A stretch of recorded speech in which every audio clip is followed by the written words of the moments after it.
받은 예배합니다. 찬양합니다.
이 모든 것이 하나님의 은혜라 드리겠습니다.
이르게 해주시며 감사드립니다.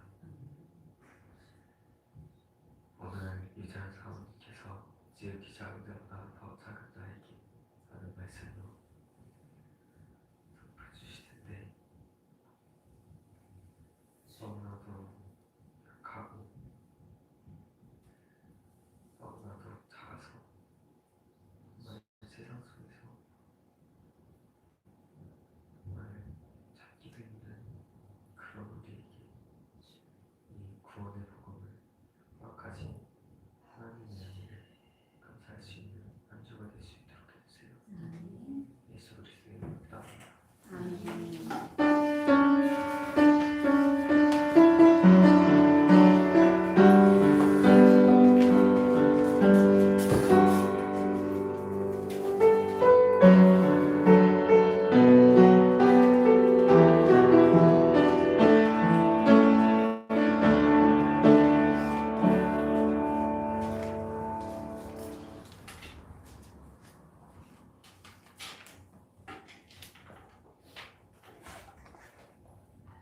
자, 오늘 우리에게 주시는 말씀 다 같이 한번 찾아봅시다. 에베소서 3장 1절에서 13절 말씀. 에베소서 3장 1절에서 13절 말씀입니다.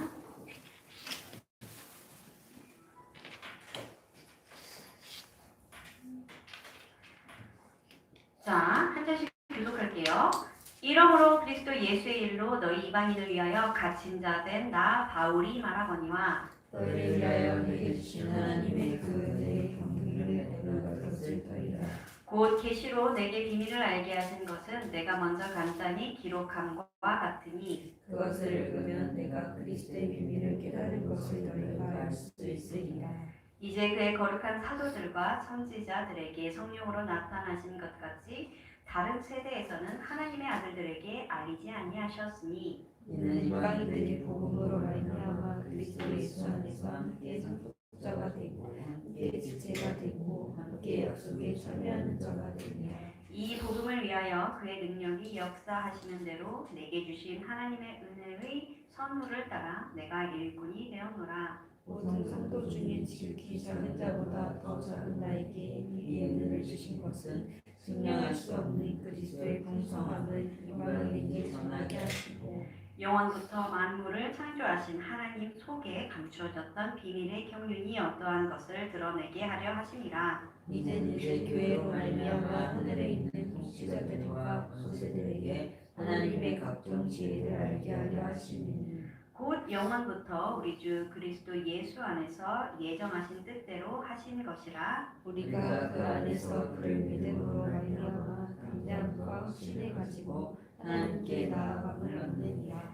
그러므로 너희에게 구하노니 너희를 위한다. 같이 있습니다. 그러므로 너희에게 구하노니 너희를 위한 나의 여러 환난에 대하여 낙심하지 말라. 이는 너희의 영광이니라. 아멘. 자, 오늘 우리 에베소서 말씀을 읽었는데요. 이 에베소서는 지금 바울이 옥에 갇혔을 때 쓴 편지지요. 에베소서 1장에 보면은 나와 있어요. 바울이 에베소에 있는 성도들과 그리스도 예수 안에 있는 신실한 자들에게 편지한다라고 써져 있죠.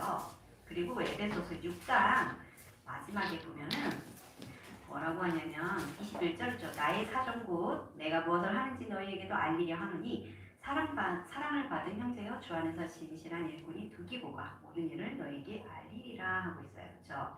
우리가 지난주에 말씀 들었지만 두기보는 바울과 이 바울의 신실한 일꾼으로 바울을 전도자를 돕고 또 교회에 바울의 사정을 알리고 그런 역할을 담당했던 일꾼이었어요.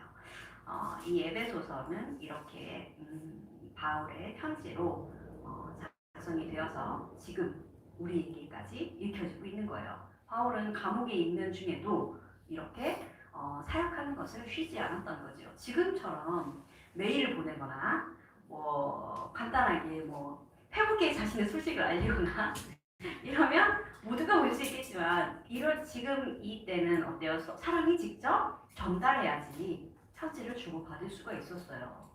그러니까 지금은 굉장히 복음에 더욱 유익한 시대죠. 어제도 초심을 갔더니 메타버스에 대해서 설명을 해주시더라고요. 여러분은 지금 그런 현실과 또 가상의 세계가 공존하는 이런 시대를 맞이하고 있어요. 그렇죠. 근데 이때는 지금 메타버스 시대가 아니기 때문에 두기고라는 사람이 필요했던 거예요. 그리고 바울은 감옥에서도 사역하기를 쉬지 않았고 또 이것이 이제는 바울의 작품으로 남겨져 있죠.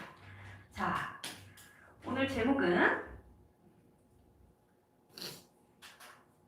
오늘 바울이 쓴 편지 중에 이런 고백이 나오죠. 지극히 작은 자보다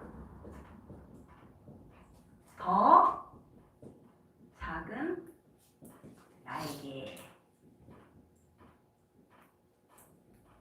에베소서 3장 1절에서 13절을 보았는데요. 자, 지극히 작은 자라는 표현은 성경에 많이 나와요. 그렇죠. 약자를 얘기할 때도 있고 또 연약한 자, 아직 도움이 필요한 자, 그렇죠. 작은 자에게 베푼 것, 즉 주님께 베푼 것이다. 이런 말씀도 알고 있죠. 그런데 이 바울은 그런 작은 자보다 더 작은 나라고 표현했어요. 사실은 우리가 알지만 바울은 절대 그런 작은 자에 끼지 않죠. 바울은 완전히 엘리트의 교육을 받았어요. 그렇죠? 가정, 그리고 바울이 가진 학문의 깊이, 지식, 그리고 좋은 지도자 밑에서 많은 것들을 배웠는데, 그리고 또 바리새인 중에 바리새인이라고 자신을 칭하기까지 할 정도로 열심이었던 사람이었어요. 그런데 바울이 한 가지를 몰랐어요. 한 가지를 몰랐던 거예요. 무엇을 몰랐을까요?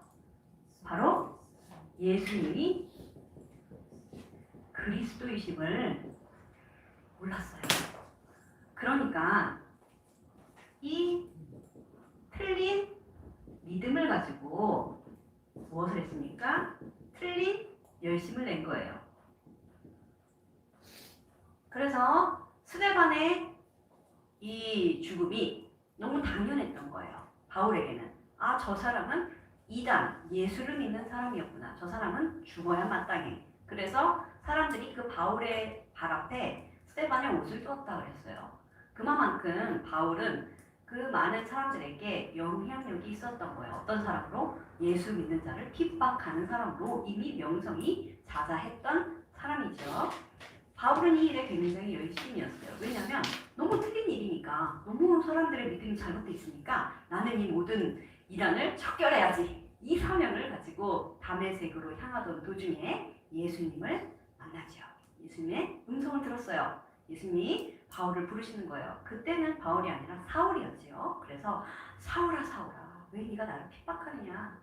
그랬더니 얼마나 깜짝 놀라겠어요. 그것도 다 같이 있는데 다 같이 들으면은 덜 무섭지. 근데 이 바울한테만 이 소리가 들리니까 얼마나 당황스러워요.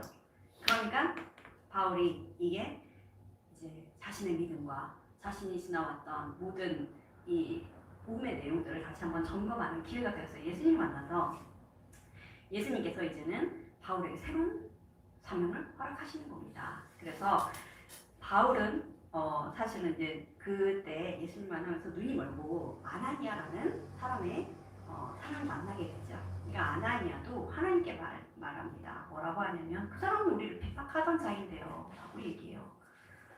당연히 소문을 들었을 것이고 또 그런데 사도행전 9장 15절에 보면 하나님께서 정확하게 바울을 부르신 이유가 나와요. 이 사람은 임금들과 이스라엘 백성들과 이방인들에게 복음을 전할 자로 내가 불렀다. 내가 택한 그릇이다 라고 말씀하는 거예요. 그래서 이 바울에게는 인생의 최고의 만남이 일어난 사건이죠. 자, 여러분, 그 학생들 중에서도 좋은 선생님을 만나면 미래가 바뀌는 경우가 종종 있어요. 예를 들어 영어 선생님이 너무 재밌고 너무 잘 가르치시면 영어에 대한 흥미가 생기고 나는 나중에 영원 갈 가야지 이렇게 꿈을 꿀 수도 있는 거거든요. 그러니까 누구를 만나느냐에 따라서 달라지는 거예요. 나는 원래 수학을 좋아했는데 수학 선생님이 너무 무섭고 수학을 너무 어렵게 가르치고 그러다 보니까 어때요? 수학에 대한 흥미를 잃어요. 수학은 재미가 없구나. 이 학문은 내가 할 것이 아니구나. 이럴 수도 있죠. 음악도 마찬가지입니다. 어릴 때부터 어떤 이런 환경에서 자랐냐, 또 어떤 것들을 이렇게 보면서 자랐냐 이런 것들이 굉장히 중요하죠. 그런 것처럼 우리에게 이런 인생에 귀한 하나님께서 예비해 두신 만남의 축복들이 있어요. 그 중에 가장 큰 축복은 무엇이냐면 우리가 예수님을 만난 것이죠. 오늘 이 바울이 담에색에서 예수님의 음성을 듣고 예수님이 이제는 그 우리가 기다리던 메시아 그리스도라는 사실을 깨닫게 되었지요. 그래서 바울은 무엇이 되었어요? 분명히 예수 그리스도를 핍박하던 자였는데 이제는 최고의 전도자가 된 거예요. 자, 그러면 이 바울이 알고 있는 그리스도의 비밀, 우리에게까지 알려진 이 복음의 내용이죠. 바로 우리가 너무 잘 알고 있어요. 예수님이 그리스도의 신이에요. 자, 이게 너무 당연하죠. 우리 여러분들에게는 너무 감사한 일이에요. 너무 감사한 일이죠. 왜냐하면 사모님도 어릴 때부터 신앙을 가지고 이렇게 또 교회를 다니면서 복음의 내용이 뭐가 다른가가 아니라 뭐가 좀 부족했는가라는 부분을 생각할 때 어떤 부분이 조금 부족했냐면 이 사탄을 깨뜨리신 왕 되신 그리스도 이 부분을 좀 강조하지 않았던 거예요. 그러니까 좀 예수님께서 하나님을 만나는 길이 되셔서 우리를 구원의 길로 인도하셨어요. 그렇죠. 분명히 많이 들었어요. 그리고 예수님께서 또 제사장으로 오셔서 우리의 모든 죄를 사해 주셨어요. 어디에 초점이 제일 잡혀 있냐면 이 제사장적 이 일을 하신 예수 그리스도에 많이 초점이 맞춰져 있어요. 그러다 보니까 예수님의 죽으심 어때요, 여러분? 너무 슬프죠. 너무 안타깝죠. 예수님 얼마나 고통당하셨을까? 여기에 많이 묵상을 했어요. 예수님이 우리를 위해 십자가에 달려 죽으시고 내 죄 때문에 나의 이 더러운 죄 때문에 예수님께서 나를 대신해 십자가에 달려 죽으시기까지 하셨구나. 여기에 많이 맞춰져 있다 보니까 나도 예수님처럼 살아야지. 그런데 우리가 남을 위해 죽기까지 우리의 목숨을 버릴 수가 있습니까? 우리는 사실은 남을 이렇게 말로써 용서하는 것도 사실은 힘든데 근데 해야 되는 거야. 왜? 예수님이 나를 그만큼 사랑하셨으니까. 그러니까 잘 안 되는 나의 인격과 수준을 가지고 이 사람을 이해하고 수용하고 양보하고 하려니 얼마나 힘들어요. 그런데 그 힘든데 뭐가 필요해요? 그리스도의 능력이 필요하잖아요. 그런데 우리 힘으로 하는 거야. 내 힘으로 해봐야 되는 거야. 왜? 예수님이 나를 사랑하시니까. 내가 이것도 못해? 아니야, 난 해야 돼. 나는 할 수 있어. 이렇게 되는 거죠. 신앙의 초점이 좀 달라져 있었구나라는 부분을 좀 발견하게 되었어요. 그러면서 이렇게 복음을 다시 묵상하면 참 너무 감사한 것이 우리 힘으로 안 돼요. 우리 자꾸 말하죠. 우리는 절대 불가능 속에 있어요. 그렇죠. 그래서 우리는 우리의 능력 1도 필요 없어요. 왜? 구원을 받은 것은 우리의 1%의 노력도 필요 없는 일이었거든요. 그래서 예수님이 그리스도 되신다라는 것은 완벽한 구원을 말하는 겁니다. 우리는 이 예수님이 그리스도이시기 때문에 우리에게는 이 복음의 축복이 우리에게까지 전달된 것이지요. 예수님께서 그리스도로 오셔서 우리의 모든 문제를 해결하셨다. 여러분 너무 많이 들었죠. 그런데 자 이제 가끔 물어봐요. 그런데 왜 난 지금 이렇게 어려워요? 그런데 난 지금 왜 이렇게 힘들어요? 나는 왜 이렇게 조금 청년들 되면은 경제적으로 이렇게 어려운 집안에서 저는 너무 힘든데요. 이런 친구들도 있어요. 그런데 예수님이 지금 십자가에 달리신 것은 여러분 지금 용돈이 5만 원을 받았는데 용돈이 부족해. 그런 문제 때문에 죽으신 게 아니에요. 그렇죠. 내가 지금 20등 안에 분명히 들었었어야 되는데 내가 23등을 했어. 와, 이거 어떡하지? 이런 문제 때문에 예수님이 돌아가신 게 아니에요. 예수님은 여러분이 잘 알아야 됩니다. 우리에게 정말 문제는 무엇이냐면 그런 육신적인 문제가 아니에요. 그런 걸 가지고는 살고 죽는 문제라고 논할 수 없어요. 우리는 영적인 부분을 얘기하는 겁니다. 즉 하나님 떠나서 죄 가운데 빠져서 악의 자녀된 그 상태, 그 허물과 죄로 죽어버렸던 상태, 아무것도 할 수 없는 그 소망이 아무 소망이 없는 그 상태에서 우리를 건지신 것을 말해요. 그래서 모든 문제를 해결하셨다라고 말하는 겁니다. 그래서 여러분에게 와 있는 그런 문제들은 사실은 문제가 아닐 때가 더 많아요. 그렇죠? 왜? 예수님은 우리의 능력이 분명히 되세요. 우리의 능력이에요. 그렇죠? 그러면 우리에게 와 있는 문제는 무엇이냐? 예수님께서 나의 능력이 되신 것을 확인하는 어떤 시험이라고 해볼까요? 테스트라고 할까요? 그렇게 하면 여러분들이 그 문제를 당연히 넘어설 수가 있어요. 여러분이 넘어서는 게 아니에요. 여러분 안에 계신 그리스도의 능력을 체험할 때 넘어설 수 있게 되는 것이죠. 그래서 이것을 여러분의 학업에 좀 대입해 보면 좋겠어요. 내가 지금 공부가 어렵다. 그럼 나는 누가 필요해요? 그리스도가 필요해요. 그럼 나는 그 공부 앞에서 하나님, 이 모든 학문에, 이 모든 나의 학업에 주인이 되어주세요. 라고 고백하는 거예요. 나는 지금 인간관계가 어려워요. 저 친구랑 더 친하게 지내고 싶은데 친구랑 싸웠어요. 하나님, 이 모든 관계에 그리스도께서 주인 되어주세요. 라고 고백하는 거예요. 그렇게 되면 내가 주체가 아니고 그리스도께서 주인 되어주시는 그런 삶을 살게 되면 많은 부분, 모든 부분을 넘어서기가 편안해지기 시작합니다. 여러분에게 더 없는 평화가 찾아오는 거예요. 우리는 그런데 때로는 아까도 말했어. 이거 안 돼? 자, 아까도 말했지만 이 복음과 종교 차이가 분명히 있죠. 아까 사모님이 말했던 내용이에요.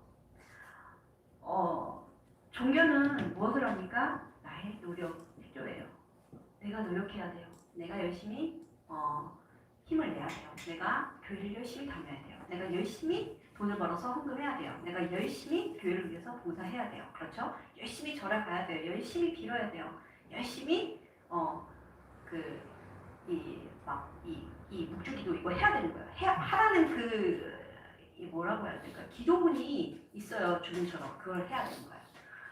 자, 복음은 그렇지 않습니다. 복음은 하나님께서 우리에게 찾아오신 것이에요. 종교는 무엇입니까? 사람이 하나님을 찾겠다고 노력한 모든 결과예요. 그래서 우상도 만들고 신전도 만들고 여기 하나님 계신가? 여기 신이 계신가? 여기 창조주가 계신가? 이러면서 찾는 것이 바로 종교입니다.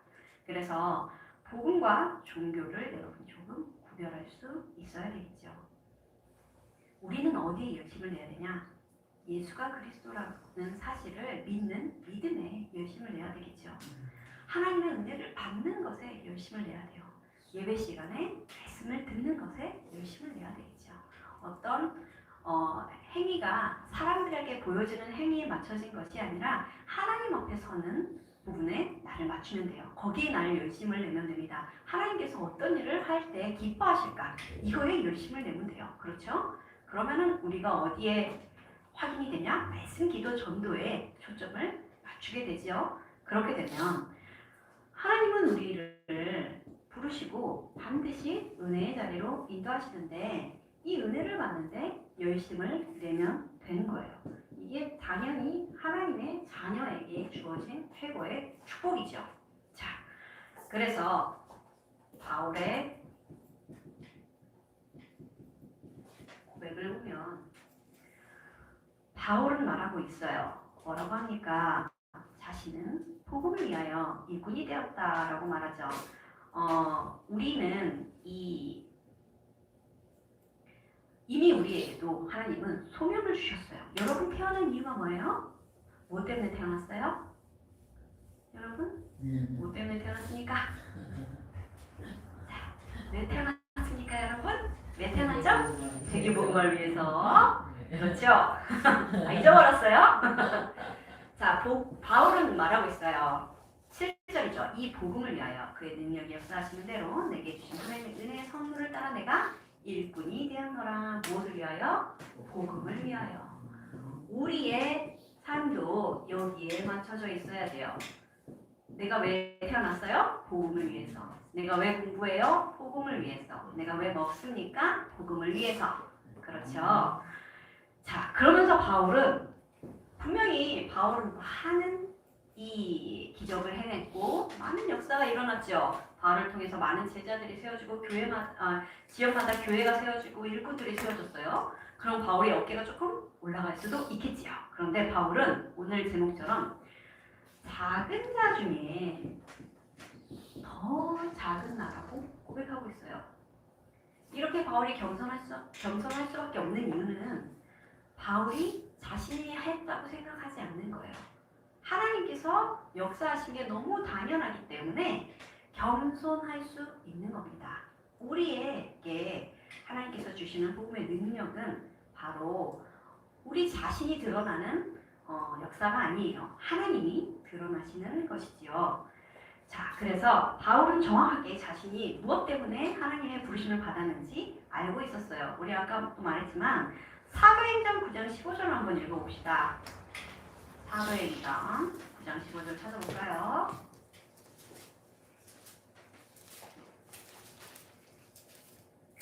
사도행전 9장 15절 같이 읽어봅시다.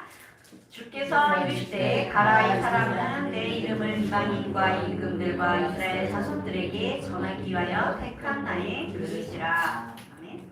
자, 예수님께서는 하나님께서는 바울을 이렇게 이 일을 위해서 부르신 거예요. 이방인과 임금들과 이스라엘 자손들에게 복음을 전하기 위해서 택한 그릇이다 그러셨어요. 이방인과 임금들과 이스라엘. 자, 그래서 바울은 사실은 이거 하나, 예수가 그리스도라는 사실만 몰랐지 모든 부분이 다 완벽하게 갖추어진 사람이었죠. 성경에 대한 지식이면 지식, 배경이면 배경, 로마 시민권까지 가지고 있었기 때문에 바울은 거칠 것이 없는 거예요. 복음을 전하는데. 완전히 회심한 바울은 그때부터 예수가 그리스도라는 사실을 전하는데 열심을 내기 시작해요. 그렇죠? 그래서 매를 맞아도 또 전도하러 가고 제자를 찾고 지역마다 교회를 세우는 일에 게을리하지 않았어요. 그리고 오늘 우리가 읽었던 것처럼 감옥에 가서도 편지를 쓰면서 성도들을 다독였던 겁니다. 자, 여러분에게 와 있는 이 소명, 하나님께서 나를 부르신 이 이유에 대해서 여러분은 이 언약, 이 바울에게 주시는 이 언약이 있느냐, 이것을 찾는 것이 여러분의 일이에요.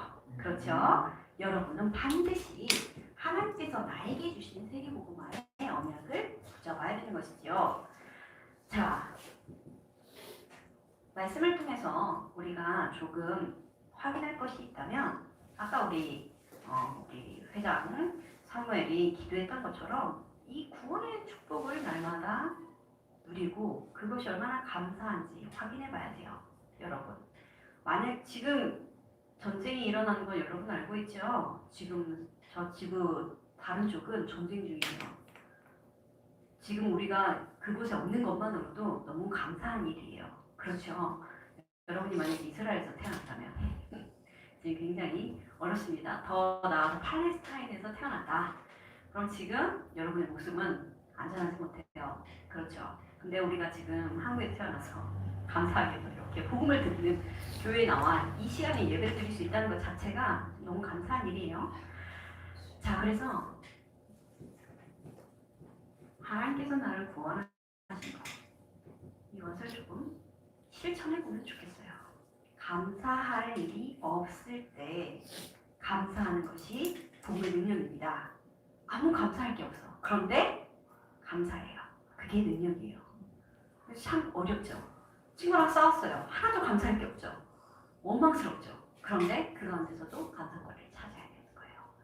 그래서 여러분 복음을 조금 누리는 시간이 되었으면 좋겠고, 두 번째는 조금만 우리가 감사를 회복해도 내가 얼마나 많은 축복을 받았는지 알게 돼요. 그렇죠, 여러분? 조금만 찾아봅시다. 여러분 팔 몇 개 있어요? 2개 있죠? 3개인 사람. 다리 몇 개 있어요? 2개, 1개인 사람. 자, 우리 사지 멀쩡하게 태어났어요. 그렇죠? 아무도 팔다리 잃지 않았죠? 너무 감사한 일이에요. 그렇죠? 우리가 눈을 볼 수 있다는 거, 코로 숨을 쉴 수 있다는 거, 모든 것들이 감사해요. 자, 신체만 찾아도 우리는 100가지 넘게 감사할 수 있어요. 아, 내가 머리카락이 있어서 감사하고, 귀가 있어서 감사하고, 그렇죠? 손가락이 10개여서 감사하고, 엄마 아빠가 다 있어서 감사하고, 집이 있어서 감사하고, 학교에 다닐 수 있어서 감사하고, 맞죠? 그리고 제일 감사한 것은 예수님께서 나를 만나주신 거예요. 그렇죠? 나는 최고의 만남을 통해서 이 자리에서 복음을 들을 수 있어요. 그게 너무 감사한 일이에요. 이것이 나에게 감사가 되지 않으면 여러분 다시 한번 내가 하나님의 자녀가 맞는지 확인해 보셔야 되는 거예요. 하나님은 반드시 우리를 통해서, 자, 우리 아까도 얘기했지만 사도행전 9장 15절 바울에게 주신 언약이죠. 반드시 하나님은 우리에게 이 세계복음화, 이 언약을 주셨어요. 그리고 우리는 지금 마찬가지로 그릇을 준비하는 시간표예요. 여러분, 성경에 대한 부분들, 또 복음에 대한 부분들, 여러 가지 모르는 것들이 많죠. 그렇죠? 그리고 기도에 대한 체험, 전도 체험, 말씀 체험 해봐야 돼요. 여러분, 반드시 중고등부 때 이 말씀 기도 전도에 대한 체험이 없으면 대학을 가서 굉장히 좀 힘듭니다. 또 다른 환경이고, 이제는 여러분이 조금 체험한 것 가지고 은혜를 누려야 되는 시간표이기 때문에 반드시 말씀 기도 전도에 대한 체험이 있어야 돼요. 쉽게 말해서 내가 기도했는데 응답받은 거, 내가 말씀을 붙잡았는데 이 말씀이 이루어지는 거, 내가 친구한테 조금 복음을 전했는데 이 친구가 예수님을 영접하는 거, 이 정도는 반드시 체험해 봐야 되는 거예요. 그래서 우리에게 하나님은 이 증인의 자유, 하나님의 영광을 위해서 사용하시는 겁니다. 모든 것이 있기 전에 내가 하나님의 자녀라는 사실이 감사로 와 닿아야 되겠죠. 감사를 먼저 회복하는 여러분 되셨으면 좋겠어요. 자, 지극히 작은 자보다 더 작은 나에게라는 표현을 쓴 바울보다 우리는 더 작지요. 우리는 지금 바울만큼도 사실 하나님 위해서 열심을 내는 게 없잖아요. 그래서 우리처럼 이렇게 어떻게 보면은 작고 작은 나를 하나님은 무엇을 위해 부르셨습니까? 세계복음을 위해 부르셨어요. 이것만으로도 우리는 너무 감사한 일이에요. 여러분의 환경, 여러분이 가지고 있는 것 쳐다보지 마세요. 그거 지금 여러분의 것 아니에요. 여러분의 것은 어디 있습니까? 하늘의 것이 바로 여러분의 것이에요. 하나님의 능력이 여러분의 거예요. 그렇죠? 하나님 나라의 배경이 여러분의 거예요. 이거 가지고 여러분 한 주간 승리하고 감사를 실천하며 하나님의 이 귀한 세계복음화의 그릇으로 준비되어지는 귀한 전도 제자들 되시기 바랍니다. 기도합니다.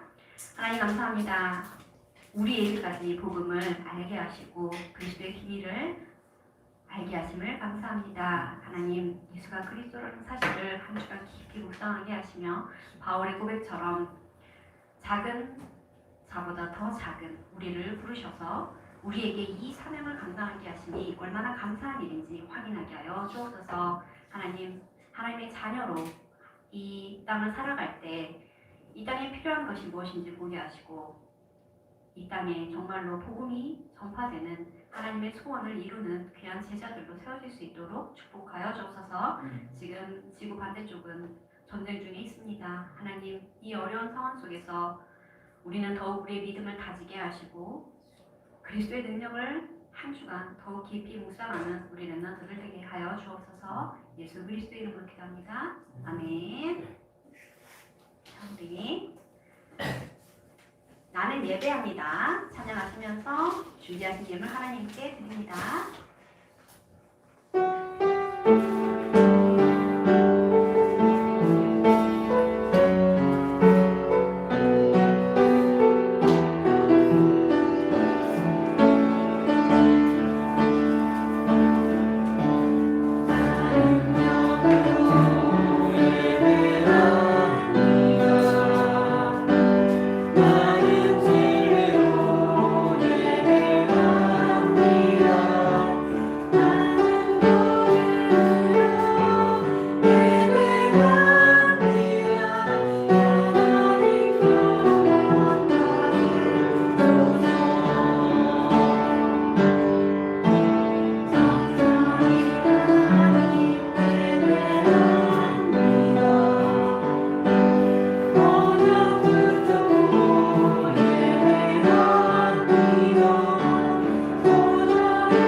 기도 수첩하고 있습니까? 매일 기도 수첩을 통해서 아까 우리 말씀에도 잠깐 나눴지만 말씀, 기도, 전도 이것이 나에게 매일 정리가 되어져야 돼요. 꼭 여러분 이 훈련에 게을리하지 말고 매일 하나님께서 나에게 주시는 말씀 확인하고 붙잡고 그 말씀이 성취되는 것을 보는 응답을 누리는 랩런트들 되시기 바랍니다. 헌금기도와 주기도문으로 예배를 마칩니다. 하나님 감사합니다. 지극히 작은 자보다 더 작은 우리를 부르셔서 우리에게까지 이 복음의 비밀을 알게 하심을 감사합니다. 하나님 바울에게 주신 이 사명처럼 우리도 세계복음화의 언약을 붙잡고 하나님께서 각자에게 주시는 그 세계복음화의 그 조각들을 확인할 수 있도록 인도하여 주옵소서. 하나님 우리의 믿음을 더욱 굳건하게 하시고 정말로 세계 살리는 이 전체 살리는 5천 종족 살리는 귀한 렘넌트들로 세워질 수 있도록 인도하여 주옵소서. 예배 나오면서 하나님 앞에 작은 예물 드립니다. 늘 하나님께 귀한 것 드리기 위해서 고민하는 렘넌트들 되게 하시고 하나님께 더욱 드리기를 힘쓰는 귀한 제자들 되게 하여 주옵소서. 그리하여 이들의 모든 발걸음에 하나님 경제적인 문제가 해결되게 하시고 정말 하나님께 마음껏 드릴 수 있는 귀한 미래를 허락하여 주옵소서. 이 예물이 쓰이는 모든 곳에 하나님의 나라가 임하게 하시며 전도 제자들이 세워지며 교회가 세워지는 역사가 일어나게 하여 주옵소서. 예수 그리스도의 이름으로 기도합니다. 아멘. 하늘에 계신 우리 아버지 이름을 거룩하게 하시며 아버지의 나라가 오게 하시며 아버지의 뜻이 하늘에서와 같이 땅에서도 이루어지게 하소서. 오늘 우리에게 일용할 양식을 주시고 우리가 우리에게 잘못한 사람을 용서하여 준 것 같이 우리 죄를 용서하여 주시고 우리를 시험에 빠지지 않게 하시고 악에서 구하소서. 나라와 권능과 영광이 영원히 아버지의 것입니다. 아멘.